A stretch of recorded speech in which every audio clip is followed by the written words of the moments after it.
Hi friends, welcome back. So ಏನು ಮಾಡೋದು ಅಂತಲೇ ಗೊತ್ತಾಗ್ತಿಲ್ಲ, ಏನೋಪ್ಪ ಗೊತ್ತಿಲ್ಲ. ಇತ್ತೀಚೆಗೆ ನನ್ನ ವೀಡಿಯೋಸು ಜಾಸ್ತಿ ರೀಚೇ ಆಗ್ತಿಲ್ಲ, ಯಾಕೆ ಅಂತ ಗೊತ್ತಿಲ್ಲ. ಅದು ಯಾರು ಕೆಟ್ಕೊಂಡು ಬಿತ್ತೋ ಏನೋ. ಬಟ್ ನಾನು ತುಂಬ ಟ್ರೈ ಮಾಡ್ತಾಯಿದ್ದೀನಿ, ಆ ಥರ ಅಲ್ಲ ಈ ಥರ ಅಲ್ಲ ಅಂತ ತಳ್ಕೊಂಬಳ್ಕ ಮಾಡಿ ಟ್ರೈ ಮಾಡ್ತಾನೇ ಇದ್ದೀನಿ. ಬಟ್ ಗೊತ್ತಾಗ್ತಿಲ್ಲ ಜನಗಳಿಗೆ ಯಾವ ಥರ ವೀಡಿಯೋಸ್ ಬೇಕು ಅಥವಾ ಯಾವ ಥರ ವೀಡಿಯೋಸ್ ಇಷ್ಟ ಆಗುತ್ತೆ ಅನ್ನೋದ್ರಲ್ಲೇ ಇನ್ನೂ ಕಾಲ ಕಲಿತಾನೇ ಇದ್ದೀನಿ. ಬಟ್ ನನಗೆ ಒಂದೊಂದು ಸರಿ ಅನಿಸುತ್ತೆ, ಈಗ ನಾನು ಡೈಲಿ ವ್ಲಾಗ್ಸ್ ಮಾಡ್ತೀನಲ್ವ, ಅದರಿಂದ ನೋಡೋರಿಗೆ ಏನೋ ಅಷ್ಟು ಯೂಸ್ ಆಗಲ್ಲ. ಬಟ್ ಬೇರೆ ಥರದ್ದು ಏನಾದರೂ ಇನ್ಫಾರ್ಮೇಷನ್ ಅಥವಾ ಬೇರೆ ಏನಾದರೂ ನಿಮ್ಗೆ ಯೂಸ್ ಆಗೋ ಥರದ್ದು ಮಾಡೋಣ ಅಂದರೆ ಸೊ ಅದೂ ಬೇಡ. ಒಂದೊಂದ್ಸರಿ ಡೈಲಿ ವ್ಲಾಗಲ್ಲೇ ನಾನೇ ಇನ್ನೂ ಸ್ವಲ್ಪ ಇಂಪ್ರೂವ್ ಮಾಡಿಕೊಂಡು ಮಾಡ್ಬೋದಲ್ವಾ ಅನ್ನೋ ಥರ ಈ ಥರ ಎಲ್ಲ ಯೋಚನೆ ಮಾಡ್ತಿರ್ತೀನಿ. ಒಟ್ಟಿನಲ್ಲಿ ಬೇರೆದೆಲ್ಲ ಹೊಸದು ಟ್ರೈ ಮಾಡ್ತಾಯಿದ್ದೀನಿ. ನೋಡೋಣ ಹೆಂಗಾಗತ್ತೆ ಅಂತ. ಒಂದೊಂದ್ಸರಿ ಇವಾಗ ಅನ್ನಿಸ್ತಾ ಇದೆ, ಅಯ್ಯೋ ಯೂಟ್ಯೂಬ್ ಕ್ವಿಟ್ ಮಾಡಿಬಿಡೋಣ ಅನಿಸ್ತೈತೆ. ಬಟ್ ಗೊತ್ತಿಲ್ಲ, ಹಂಗೆ ಅನ್ಕೊತಿರ್ತೀನಿ. ಅಷ್ಟರೊಳಗಡೆ ಒಂದು ವಿಡಿಯೋ ಚೆನ್ನಾಗಿ ರೀಚ್ ಆಗಿಬಿಡುತ್ತೆ, ಆವಾಗ ಅಲ್ಲಿಗೆ ಸಮ ಆಗಿಬಿಡುತ್ತೆ. ಸೊ ಈ ವಿಡಿಯೋ ರೀಚ್ ಆಗಿದೆಯಲ್ಲ, ನೆಕ್ಸ್ಟ್ ನೋಡೋಣ ಅನ್ನೋ ಥರ ಇದೇ ರೀತಿ ಆಗ್ತಾಯಿದೆ. ಗೊತ್ತಿಲ್ಲ ಹೆಂಗಾಗುತ್ತೋ ನೋಡೋಣ. ಸೊ ಇವಾಗ ನಾನು ಸ್ನಾನ ಮಾಡ್ಕೊಂಡು ಕೂತಿದ್ದೀನಿ. ಏನಪ್ಪ ಕತೆ ಅಂದರೆ, ಇವಾಗ ನಮ್ಮ ರಿತುದು ನಾನು 11 ಮಂತ್ಸ್ದು ಫೋಟೋಶೂಟ್ ಮಾಡಿರಲಿಲ್ಲ. 4-5 ಡೇಸ್ ಲೇಟ್ ಆಗಿದೆ. ಪರವಾಗಿಲ್ಲ, ಇವತ್ತು ಮಾಡೋಣ ಅಂತ ಹೇಳ್ಬಿಟ್ಟು ಪ್ಲ್ಯಾನ್ ಮಾಡಿದ್ದೀನಿ. ಏನು ಗೊತ್ತಾ, ಸ್ವಲ್ಪ ಮಕ್ಳುಗಳು ದೊಡ್ಡವ್ರು ಆಯಿತಾ ಅಂದರೆ ಒಂದು 8-9 ತಿಂಗಳು ಕಳೆದ ಮೇಲೆ ಸ್ವಲ್ಪ ಅವ್ರದ್ದು ಫೋಟೋಸು, ನಮ್ಮ ರಿತು ಅಂತೂ ಮಲ್ಕೊಳ್ಳೋದೇ ಇಲ್ಲ, ಆ ಥರ ಅವಳು ಫೋಟೋಸ್ ತೆಗೆಸ್ಕೋತಾ ಇಲ್ಲ. ಸೊ ಅದೊಂದು ತೆಗಿಬೇಕು. ಮತ್ತು ಇನ್ನೊಂದು ನಾನು ಪ್ರಮೋಷನ್ ವೀಡಿಯೋ ಮಾಡಬೇಕು ಒಂದು. ಸೊ ಅದೊಂದು ಬಾಕಿ ಇದೆ. ಮತ್ತು ನಮ್ಮ ಸಿರಿನ ರೆಡಿ ಮಾಡಿದ್ದೀನಿ. ರಿತು ಮಲ್ಗವಳೆ, ಎದ್ಲು ಅನಿಸುತ್ತೆ. ಸಿರಿನ ರೆಡಿ ಎದ್ಲಾ? ಓಕೆ, ನಮ್ಮ ಸಿರಿನ ರೆಡಿ ಮಾಡಿದ್ದೀನಲ್ವಾ, ಅವಳು ಬೇಕು. ನಂದು ಪ್ರಮೋಷನ್ ವೀಡಿಯೋಗೂ ಅವಳು ಬೇಕು. ಸೊ ರೆಡಿ ಮಾಡಿದ್ದೀನಿ. ಅವಳಿಗೆ ಆಲ್ರೆಡಿ ನಿದ್ದೆ ಬತ್ತೈತೆ ಅಂತ ಅವಾಗಿಂದ ಹೇಳ್ತಾಳೆ. ನಾನು ಇರಪ್ಪ ಸಿಟಿಗೆ ಬೇರೆ ಹೋಗ್ಬೇಕು, ಇವಾಗ ಹೋಗೋಣ, ಕರ್ಕೊಂಡು ಹೋಗ್ತೀನಿ ಅಂದ್ಬಿಟ್ಟು ಹೆಂಗೋ ಕನ್ವೆ ಮಾಡಿ ಕೂರಿಸ್ಕೊಂಡಿದ್ದೀನಿ. ಇವಾಗ ರಿತು ಎದ್ಮೇಲೆ ಅವಳು ಫೋಟೋಸ್ ತೆಗೆದು ಮತ್ತು ನಂದು ಪ್ರಮೋಷನ್ ವೀಡಿಯೋ ಮಾಡಿ ಆಮೇಲೆ ಸಿಟಿ ಕಡೆ ಹೋಗಬೇಕು. ಓಕೆನಾ ಮಗನೇ? ನಿದ್ದೆ ಬತ್ತೈತಾ?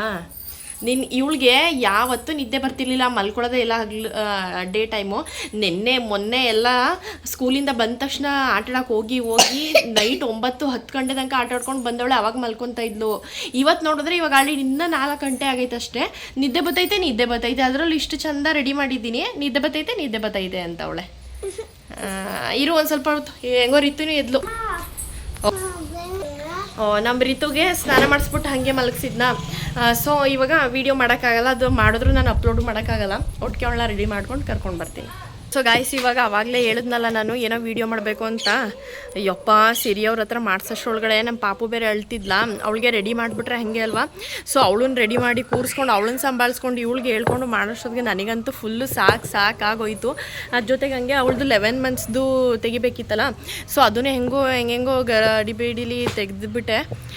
ನೋಡೋಣ, ಇವಾಗ ಆಲ್ರೆಡಿ ಟೈಮ್ ಬಂದು 6 ಗಂಟೆ ಆಗೇ ಹೋಯ್ತು. ಆಗಲೇ ಸ್ವಲ್ಪ ಮೋಡ ಆಗ್ತಾಯಿದೆ, ಮಳೆ ಬರೋ ಥರ. ಇನ್ನೊಂದು ಸ್ವಲ್ಪ ಹೊತ್ತು ಹೋದರೆ ಕತ್ಲೆನೇ ಆಗಿಬಿಡುತ್ತೆ. ಸೊ ಇವಾಗ ಹೋಗಬೇಕು. ಇವಾಗ ಏನಕ್ಕಪ್ಪ ಅಂದರೆ, ಅದೇ ನಾನು ಲಾಸ್ಟ್ ಶುಕ್ರವಾರ ನಾನು ಮತ್ತು ನಮ್ಮ ಅಮ್ಮವರೆಲ್ಲ ದೇವಸ್ಥಾನಕ್ಕೆ ಹೋಗ್ಬಿಟ್ಟಿದ್ವಿ ಅಲ್ವಾ, ಸಿರಿನ ಬಿಟ್ಬಿಟ್ಟು. ಪಾಪ ಇವಳನ್ನ ಕರ್ಕೊಂಡು ಹೋಗಿರಲಿಲ್ಲ. ಅದಕ್ಕೆ ಇವಾಗ ಹೆಂಗಿದ್ರು ಫ್ರೀ ಆಗಿದ್ದೀವಲ್ಲ, ತೋಪಮ್ಮ ದೇವಸ್ಥಾನ ಹತ್ರ ಹೋಗ್ಬಿಟ್ಟು, ಮತ್ತು ಇವತ್ತು ಹೆಂಗಿದ್ರು ಹುಣ್ಣಿಮೆ ಅಲ್ವಾ, ಸೊ ಒಳ್ಳೆಯದಾಗುತ್ತೆ ಅಂತ ಹೇಳ್ಬಿಟ್ಟು ಇವಾಗ ಸಿರಿನ ಕರ್ಕೊಂಡು ಹೋಗ್ಬಿಟ್ಟು ಬರೋಣ ಬನ್ನಿ. ಅಯ್ಯೋ ಗಾಯ್ಸ್, ಫುಲ್ಲು ಮಳೆ ಸ್ಟಾರ್ಟ್ ಆಗಿಬಿಡ್ತಾ. ನಾವು ಮನೆ ಬಿಟ್ಟಿದ ತಕ್ಷಣ ಫುಲ್ಲು ಜೋರು ಮಳೆ ಅಂದ್ಕೊಳ್ಳಿ. ಅಯ್ಯೋ ನಾವಂತೂ ಅರ್ಧ ನೆದ್ದೆ ಹೋದ್ವಿ. ಇವಾಗ ಸ್ವಲ್ಪ ಸದ್ಯ ಹೆಂಗೋ ಕಡಿಮೆ ಆಯಿತು. ಇವಾಗ ಹೆಂಗೋ ದೇವಸ್ಥಾನದ ಹತ್ರ ಹೋಗ್ಬಿಟ್ರೆ ಸಾಕಪ್ಪ. ಫುಲ್ ನಮ್ಮ ಸಿರಿ ಹೆಂಗೋ ಸ್ವೆಟರ್ ಹಾಕೊಂಡ್ಲು. ನಾನೇನು ಬೇಡ ಪರವಾಗಿಲ್ಲ ಅಂದ್ಕೊಂಡೆ, ಹೆಂಗೋ ಅವಳು ಹಾಕೊಂಡಿದ್ದಕ್ಕೆ ಯೂಸ್ ಆಯಿತು. ಬಂದ್ವಿ ದೇವಸ್ಥಾನದ ಹತ್ರ. ಏನು ಮಗನೇ?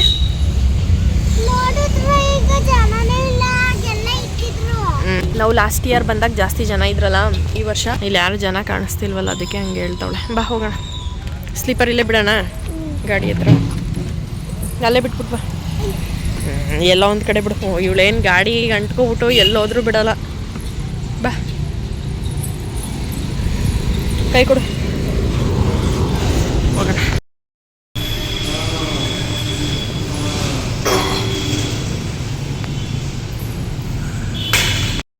ಇವತ್ತೇನೋ ಫುಲ್ಲು ಖಾಲಿ ಇದೆ ಇಲ್ಲಿ.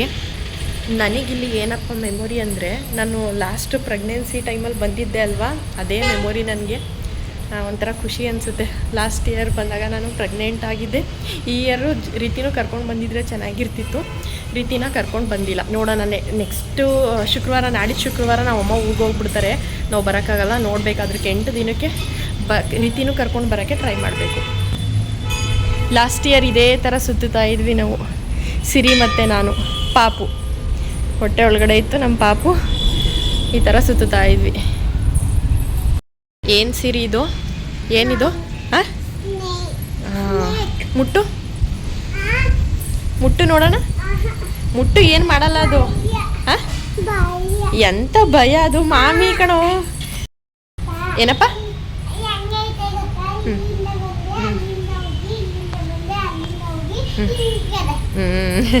ಒಂದು ಭಯ ಪಡ್ತಾ ಇದ್ದೆ. ಏನಿಲ್ಲ ಮಾಮಿ, ಸ್ನೇಕೆ ಮಾಮಿ ಅದು. ಚೆನ್ನಾಗಿದೆ ಅಲ್ವಾ? ಮುಟ್ಟು ಯಾವ ಥರ ಐತೆ? ಹೇಗಿದೆ? ರಫ್ ಥರ ಆಯ್ತಾ? ಸ್ಮೂತ್ ಇಲ್ಲ? ಮುಟ್ಟು ಇನ್ನೊಂದ್ಸರಿ ಮುಟ್ಟು. ಕಚ್ಚಪ್ಪ. ಏನಿಲ್ಲ ಮಾಮಿ ಅದು ಒಳ್ಳೇದು ಮಾಡುತ್ತೆ. ಕೈ ಮುಗಿಯಪ್ಪ. ಒಳ್ಳೇದು ಮಾಡಪ್ಪ ಮಾಮಿ ಅಂತ ಕೈ ಮುಗಿಯೋದು. ಹಂಗೆಲ್ಲ ಮಾಡಬಾರ್ದು. ನಮಸ್ಕಾರ ಮಾಡ್ಕೋಬೇಕು, ಹಂಗೆಲ್ಲ ಮಾಡಬಾರ್ದು. ಸೊ ಪೂಜೆ ಎಲ್ಲ ಚೆನ್ನಾಗಿ ಆಯಿತು. ಇವತ್ತು ಬುಧವಾರ ಅಲ್ವಾ, ಅಷ್ಟೇನು ರಶ್ ಇಲ್ಲ. ಐ ಥಿಂಕ್ ಶುಕ್ರವಾರ ಆಗಿದ್ರೆ ಮಾತ್ರ ಜಾಸ್ತಿ ಜನ ಇರ್ತಿದ್ರು ಅನಿಸುತ್ತೆ. ಪರವಾಗಿಲ್ಲ, ಫ್ರೀ ಆಗಿತ್ತಲ್ವ, ಚೆನ್ನಾಗಿ ಪೂಜೆ ಎಲ್ಲ ಮಾಡ್ಕೊಂಡ್ವಿ. ದರ್ಶನ ಚೆನ್ನಾಗಾಯಿತು. ಇವಾಗ ನೋಡೋಣ ಮುಂದೆ ಯಾವ ಕಡೆ ಹೋಗೋಣ ಅಂತ ಹೇಳ್ಬಿಟ್ಟು. ಲಾಸ್ಟ್ ಇಯರ್ ನಮ್ಮ ಸಿರಿ ಚಿಕ್ಕವಳಾಗಿದ್ಲಲ್ವ, ಅವಾಗ ಕೇಳ್ತಾ ಇದ್ಲು ಅಮ್ಮ ಪ್ರಸಾದನೇ ಕೊಡ್ತಾ ಇಲ್ವಲ್ಲ ಅಂತ ಹೇಳ್ಬಿಟ್ಟು. ಈ ವರ್ಷ ಏನೋ ಮರ್ತ್ಕೊಂಡ್ಬಿಟ್ಟಿದ್ದಾಳೆ. ಪ್ರಸಾದ ಬೇಡವ ಮುಂದೆ? ಏನೋ ಬೇಡ ಅಂತವಳೆ. ಸರಿ ಬನ್ನಿ ಇವಾಗ ಹೋಗೋಣ. ಇದು ಒಂದು ಚಾಕ್ಲೇಟು ನಾನೊಂದು ತರಿಸ್ಕೊಂಡಿದ್ದೆ ಅಲ್ವಾ, ಮತ್ತು ನನ್ನ ಫ್ರೆಂಡು ಒಂದು ತರಿಸ್ಕೊಂಡಿದ್ಲು. ಅವಳು ಕಲೆಕ್ಟ್ ಮಾಡ್ಕೊಂಡಿರಲಿಲ್ಲ, ನನ್ನ ಹತ್ರನೇ ಇತ್ತು. ಸೊ ಇಲ್ಲಿ ಎಲ್ಲೋ ಅವ್ರ ಮನೆ ಐತೆ, ನನಗೆ ಗೊತ್ತಿಲ್ಲ. ಇಲ್ಲಿ ಬಾ ಅಂತ ಹೇಳಿದ್ಲು. ಇವಾಗ ಹುಡುಕ್ತಾ ಇದ್ದೀನಿ. ಕಾಲ್ ಮಾಡಿಬಿಟ್ಟು ಈ ಚಾಕ್ಲೇಟ್ನ ಕೊಟ್ಬಿಟ್ಟು ಮತ್ತೆ ನಮ್ಮ ಅತ್ತಿಗೆ ಅವ್ರ ಅಂಗಡಿ ಹತ್ರ ಹೋಗಬೇಕು. ಅವ್ರದ್ದೊಂದು ಬಟ್ಟೆ ಕೊಡಬೇಕಿತ್ತು. ಸೊ ಅವ್ರ ಅಂಗಡಿ ಹತ್ರ ಹೋಗ್ಬಿಟ್ಟು ಬಟ್ಟೆ ಕೊಟ್ಬಿಟ್ಟು ಆಮೇಲೆ ಮನೆ ಕಡೆ ಹೋಗೋದ ಏನೋ ನೋಡೋಣ. ಮತ್ತು ನಾನು ಹೇಳಿದೆ ಅಲ್ವಾ, ಬಟ್ಟೆ ಎಲ್ಲನೂ ನಮ್ಮ ಅತ್ತಿಗೆ ಅವ್ರಿಗೆಲ್ಲ ಕೊಟ್ಬಿಟ್ಟು ಬರಬೇಕು ಅಂತ ಹೇಳ್ಬಿಟ್ಟು ಅದನ್ನೆಲ್ಲ ಕೊಟ್ಬಿಟ್ಟು ನಾನು ಅಲ್ಲೇ ಸ್ವಲ್ಪ ಫ್ರೂಟ್ಸ್ ತೊಗೋಬೇಕಿತ್ತು. ಅದನ್ನೆಲ್ಲ ತೊಗೊಂಡು ಮತ್ತು ಬೇಕ್ರಿಲಿ ಸ್ವಲ್ಪ ಐಟಮ್ಸ್ಗಳನ್ನ ತೊಗೋಬೇಕಿತ್ತು ತಿನ್ನೋಕ್ಕೆ ಅಂತ ಹೇಳ್ಬಿಟ್ಟು ಅದನ್ನೆಲ್ಲ ತೊಗೊಂಡು ಬರ್ತಾಯಿದ್ದೆ. ಮತ್ತು ನಮ್ಮಮ್ಮ ಹೇಳಿತ್ತು ಬರುವಾಗ, ಇವತ್ತು ಹುಣ್ಣಿಮೆ, ಅಯ್ಯಪ್ಪ ಸ್ವಾಮಿ ದೇವಸ್ಥಾನದ ಹತ್ರ ಹೋಗ್ಬಿಟ್ಟು ಬಾ ಅಂತ ಹೇಳಿತ್ತು. ನಾನಿವಾಗ ತುಂಬ ವಿಷಯಗಳನ್ನ ಜಾಸ್ತಿ ಮರ್ತ್ಕೊಂಡೇ ಬಿಡ್ತೀನಿ. ಬಟ್ ಇದೇ ರೋಡಲ್ಲಿ ಬರ್ತಾ ಇದೆ ಅಲ್ವಾ, ಆವಾಗ ಕರೆಕ್ಟಾಗಿ ನೆನಪಾಯಿತು. ನಾವು ಬಂದ್ವಿ, ಒಂದೇ ಒಂದು ನಿಮಿಷ ನಿಂತ್ಕೊಂಡ್ವಿ. ಅಷ್ಟರೊಳಗಡೆ ಬಾಗಿಲು ಓಪನ್ ಮಾಡಿದ್ರು. ಕರೆಕ್ಟ್ ಆನ್ ಟೈಮ್ಗೆ ಬಂದ್ವಿ ನಾವು. ಸೊ ನೋಡಿ, ಅಯ್ಯಪ್ಪ ಸ್ವಾಮಿ ದರ್ಶನ ಆಯಿತು. ಎಷ್ಟು ಚೆನ್ನಾಗಿ ಕಾಣಿಸ್ತಾ ಇದೆ ಅಂತ ಹೇಳ್ಬಿಟ್ಟು. ಅದೇ ಹೇಳ್ತೀನಲ್ವ ನಾನು, ದೇವ್ರುಗಳಿಗೆ ಅಲಂಕಾರ ಮಾಡಿದರೆ ತುಂಬ ಚೆನ್ನಾಗಿ ಕಾಣಿಸುತ್ತೆ ಅಂತ ಹೇಳ್ಬಿಟ್ಟು. ಮತ್ತೆ ನಾನು ಆ ಕಡೆಯಿಂದ ರೌಂಡು ಈ ಕಡೆ ಬಂದೆ. ನೋಡಿದ್ರೆ ಆಲ್ರೆಡಿ ಇಷ್ಟೊಂದು ಜನ ಕ್ಯೂ ಅಲ್ಲಿ ನಿಂತ್ಬಿಟ್ಟಿದ್ದಾರೆ. ಏನಕ್ಕಪ್ಪ ಅಂದ್ಕೊಳ್ಳೋ ಅಷ್ಟರೊಳಗಡೆ ಗೊತ್ತಾಯಿತು ನನಗೆ ಪ್ರಸಾದ ಕೊಡ್ತಿದ್ದಾರೆ ಅಂತ ಹೇಳ್ಬಿಟ್ಟು. ಹಾಯ್ ರೀತಮ್ಮ. ಏನಪ್ಪ? ಏನಿದೆ? ಆ ತಿಂಡಿನ ಆಮೇಲೆ ತಗೊಳ್ಳೋಣ ಬಾ. ಒಂದು ತಟ್ಟೆ ತಗೊಂಡ್ ಬಾ ಪಾಪು, ಪ್ರಸಾದ ತಿನ್ನೋಣ. ನಾನು ಇಲ್ಲಿಗೆ ಮನೆಗೆ ಇಸ್ಕೊಂಡು ಅನ್ನ ಸಾಂಬಾರಾಗಿರೋ ಅಲ್ಲೇ ಊಟ ಮಾಡ್ಬೋದಿತ್ತು. ಇದಲ್ವಾ, ಇನ್ನು ಬಿಸಿ ಬೇರೆ ಇತ್ತು, ಅಲ್ಲಿ ತಿನ್ನಕ್ಕೆ ಹೋಯ್ತಿರ್ಲಿಲ್ಲ. ಅದಕ್ಕೆ ಪ್ರಸಾದನ ಇಲ್ಲಿಗೆ ತಗೊಂಡ್ ಬಂದ್ಬಿಟ್ಟೆ. ಎಲ್ಲ ಮಿಕ್ಸ್ ಅಪ್ ಆಗ್ಬಿಟ್ಟೈತೆ. ಇಲ್ಲ ಇಲ್ಲ ಬೇಡ, ಸ್ವೀಟು ಖಾರ ಎಲ್ಲ ಮಿಕ್ಸ್ ಆಗ್ಬಿಡುತ್ತೆ. ತಟ್ಟೆ ತಗೊಂಬ ಸಿರಿಮ. ಏ ರೀತಮ್ಮ, ಎಲ್ಲೋ ಐತಾಳೆ ಇವಳು. ಈ ಚಳಿಲಿ ಬಂದು ಹೊರಗಡೆ ಕುತ್ಕೊಬಿಡ್ತಾಳೆ. ಮುಗ್ದೋಯ್ತು ಕತೆ. ಏನು ಮಾಡ್ತಾ ಇದ್ದೆ ಇಷ್ಟು ತನಕ? ಏನು ಮಾಡ್ತಾ ಇದ್ದೆ ಮಗನ ಇಷ್ಟು ತನಕ? ಬಂಗಾರಿ, ಏನು ಕಾಣಿಸ್ತೈತಲ್ಲಿ ಇದಕ್ಕೆ? ಬರೀ ಇಲ್ಲೇ ನೋಡ್ಕೊತೈತಲ್ಲ. ಓ, ಇಲ್ಲೊಂದು ಕಪ್ಪೆ ಐತೆ. ಅಷ್ಟೊತ್ತಿಂದ ಅಲ್ಲೇ ನೋಡ್ತಾ ಕೂತವಳೆ ಕಪ್ಪೆನ. ನಾನು ಇದೇನಪ್ಪ ಅಂತೀನಿ. ಚಳಿ, ನಡಿಯಪ್ಪ ಒಳಗಡೆ ನಡಿಯಪ್ಪ. ಮೊಬೈಲ್ ಏನಕ್ಕಪ್ಪ? ನಡಿ, ಫಸ್ಟು ಊಟ ಮಾಡು, ಆಮೇಲೆ ನೋಡೋಣ. ನಿದ್ದೆ ಬತ್ತೈತೆ ಅಂತಿದ್ದಲ್ಲ ಇವಳು. 4 ಗಂಟೆಯಿಂದನೂ ನಿದ್ದೆ ಬತ್ತೈತೆ ಅಂತ ನಾನು ತಲೆ ತಿಂತಾ ಇದ್ಲು. ಈಗ ಊಟ ಮಾಡಿ ಮಲ್ಕ ಬಾ, ನಿದ್ದೆ ಬತ್ತೈತಲ್ಲ. ಮೊಬೈಲ್ ಇಲ್ಲ, ಪಾಪನ ಎತ್ಕೊಂಡು ಹೋಗೋಣ ಬಾ. ನಡಿಯಪ್ಪ. ಗೈಸ್ ಇವಳು ನಮ್ಮ ಸಿರಿಗೆ ಹೋಮ್ ವರ್ಕ್ ಮಾಡಕ್ಕೆ ಬಿಡಲ್ಲ. ಇವಳು ಬಂದು ಡಿಸ್ಟರ್ಬ್ ಮಾಡ್ತಿರೋದೆ. ನನ್ನ ಮಗ್ಳಿಗೆ ಒಂಚೂರು ಹೋಮ್ ವರ್ಕ್ ಕೂಡ ಬರ್ಕೊಳಕ್ಕೆ ಬಿಡಲ್ಲ ಇವಳು. ತಲಾಟೆ ಪಾಪು. ತಲಾಟೆ ಪುಟ್ಟಿ. ಮಗ್ನೆ ಕಣಮ್ಮ, ಹೋಮ್ ವರ್ಕ್ ಮಾಡೋಕ್ಕೆ ಬಿಡಲ್ಲ. ಬಂದು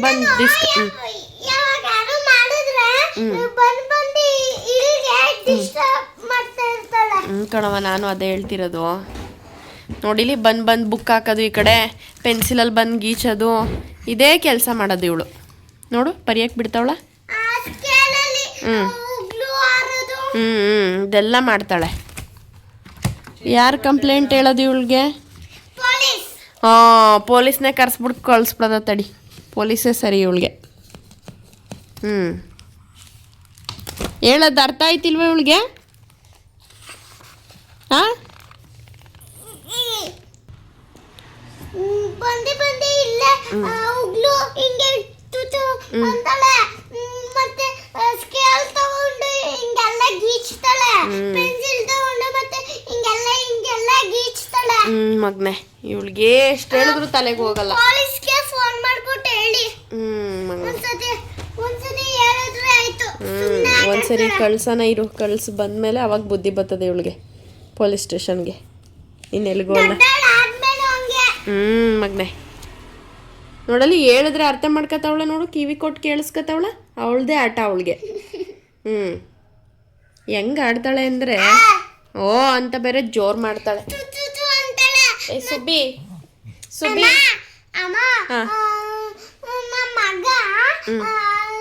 ಹೋಮ್ವರ್ಕ್ ಬರೀತಾದೆ, ಬಂದು ಡಿಸ್ಟರ್ಬ್ ಮಾಡ್ತಾದೆ ಅಂತ ಪೊಲೀಸ್ಗೆ ಹೇಳ್ಬಿಡು. ಸರಿ ಮಗ್ನೆ, ಕಿತ್ತಾಕ್ಬಿಡ್ತಾಳೆ. ಇಸ್ಕೊಬಿಡು. ಇಲ್ಲ ಕೆಳಗಡೆ ಹೋಗಿ ಕೂಚಮ್ಮ, ಕೆಳಗಡೆ ಕೂತ್ಕೊಂಡು ಬರೀ ಹೋಗು. ಇಲ್ಲಿ ಬೇಡ, ಅವಳು ಸವಾಸನೇ ಬೇಡ. ಕೆಳಗಡೆ ಹೋಗ್ಬಿಡಪ್ಪ. ಅವಳು ಹೇಳೋದು ತಲೆಗೆ ಹಾಕತ್ತವಳ. ಕೇಳು ನೋಡು ಹೆಂಗೆ ಆಡ್ತಾಳೆ ಅಂದರೆ. ರೀತಮ್ಮ ನೋಡು, ಕಿವಿನೇ ಕೇಳಿಸ್ತಿಲ್ಲ ಅನ್ನೋ ಥರ ಆಟಾಡ್ತಾವಳೆ. ಅವಳದೇ ಆಟ ಅವಳಿಗೆ.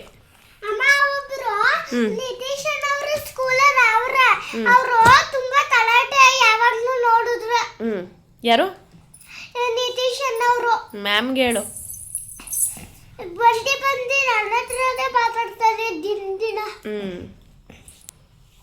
ಮಾಡಪ್ಪ.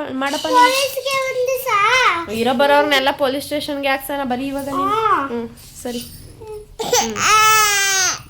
ಬತ್ತವಳೆ ಇವಾಗ ಫೋನ್ ಇಟ್ಕೊಳಕ್ಕೆ. ಫೋನ್ ಬೇಕು ಈಗ ಇವಳಿಗೆ. ಇಷ್ಟೋ ತನಕ ಅಕ್ಕನ ಡಿಸ್ಟರ್ಬ್ ಮಾಡಾಯ್ತು, ಈಗ ನನ್ನ ಫೋನ್ ಹೋಯ್ತು.